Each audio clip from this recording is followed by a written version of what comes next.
Aboaho ny kiaka. Maromaro raha vita tato.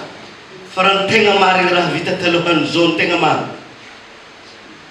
Zay boko tegna zahako fa ivolagna magnanjany. Na raha nampanentenegny, ataovy tatotry monsieur le préfet, na solo tegna mpanjakana. Malahelo vahoaka ny Sofia eo. Maro nampanentenegny tato, tsy efa. Matsiaro voafitika zahay satria zahay député IRD nampandany zao régime zao. Maire reo namanay. Zahay tsy lahalaziko tsiraka andreo. Na tsaro tegna diso fanantenagna zahay mba zahavy marikitry faty Sofia fa tegna nalatsaka tegna ohatry tsisy ray aman-dreny karaha tsy mifidy filoha. Marigny sa tsy marigny? Zay zany marigny manangana tagnana. Zay zahavinareo marigny zareo. Satria vitsin'olo miteny za tsy magnano hoe zareo tsy mahavita raha. Fa Sofia aza latsaka anjorobala. Tsisy ministre na raiky. Zay gouvernement nandalo teo. Ataovy tatotry monsieur le préfet. Tsy anjaran'ny DG zany. Ny DG tany fogna. Préfet solo tegna mpanjakana. Ataovy tatotry. Tegna ny aikambo zareo tao eo. Izy koa mbola tia zahay ho zareo betsilelo zany. Zareo nano fety.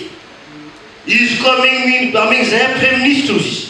Amegny ministre fôlo Sofia. Amenay navatonay. Tato nanome 100 000 voix d'écart. Na ministre raiky. Olona atao ministre nay kato olo vitoliana. Zany ato tsy olo mahay raha. Firy agrégé fa zanaka Sofia. Firy docteur zanaka Sofia. Zay raha zay amin'ny ankapobeny ilazako hoe mba todio ny zanaka Sofia.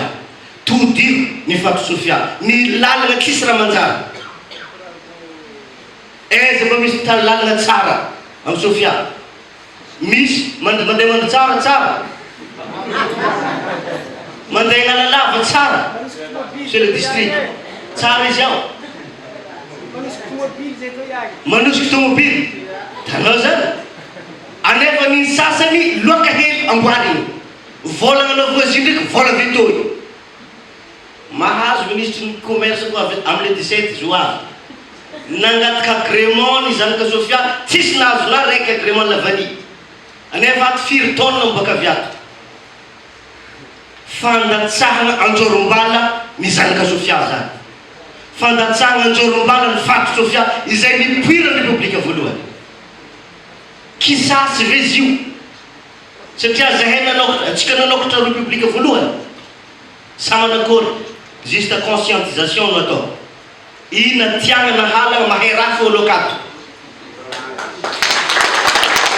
Zitsika nianay tato nahay raha io. Hozo. Ary ato manakariagna fô. Lata manakôry. Zitsika niagna fô manakariagna fa hozo. Misy ramandroso. Aboaho ny kiaka.